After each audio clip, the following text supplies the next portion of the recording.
posne štanglice od lešnika sa smokvama i suvim grožđem. Sastojci za posne štanglice od lešnika: 250 g šećera, 100 g suvog grožđa, sok od 1-2 limuna, 100 g čokolade, 250 g mlevenih lešnika, 100 g smokvi, 250 g južnog voća, ananas, banane, urma, slatko, od šljiva ili od grožđa.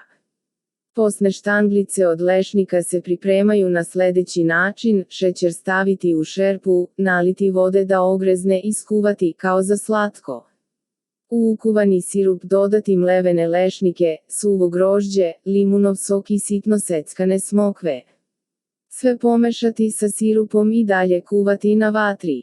Dasku posuti šećerom i na nju izručiti masu. Masu podeliti na 2 dela i rastanjiti na pola prsta debljine.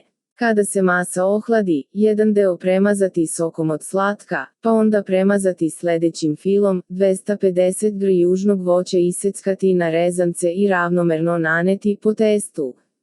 Drugi deo mase staviti preko fila, pa testo preliti rastopljenom čokoladom. Iseći na štanglice. Za najnovije recepte kliknite subscribe, like i zvons, svaki dan najnoviji recepti, zato nas zapratite.